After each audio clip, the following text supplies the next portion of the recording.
যদি তাণ্ডব থেকে এই আফরান নিশুর সেই কেমিও বলেন বা যতটুকুই সিন করেছে ভিডিও করেছে সেটাকে বাদ দেয়া না হয়, আমরা সাকিবিয়ানরা কি তাণ্ডবকে বয়কট করেছি তো করেছি। এর জন্য তো আমি সিনেমা করি না, আমি নিষেধ করি না। আমার গল্পের বোঝার জন্য আন্ডারস্ট্যান্ডিংটা থাকতে হবে, এটা আমার এখন।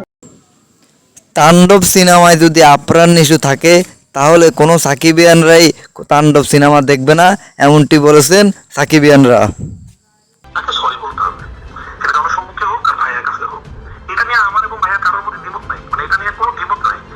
কিছু সরি বললে কাজ করবে, সাকিব খান যদি চায় তাহলে হবে, সাকিব খান যদি না চায় হবে না। এটা তবে এই বিষয়ে এক সাকিবিয়ান বলেন, সাকিব খানের সাথে যদি আফরান নিশু অভিনয় করে আমরা কেউ তাণ্ডব সিনেমা দেখব না, যদি দেখতে হয় আফরান নিশু সাকিব খানের কাছ থেকে ক্ষমা চাইতে হবে। যদি তাণ্ডব থেকে এই আফরান নিশুর সেই কেমিও বলেন বা যতটুকুই সিন করেছে ভিডিও করেছে সেটাকে বাদ দেয়া না হয়, আমরা সাকিবিয়ানরা কিন্তু তাণ্ডব মুভি দেখবো না এবং তাণ্ডবকে বয়কট করেছি তো করেছি।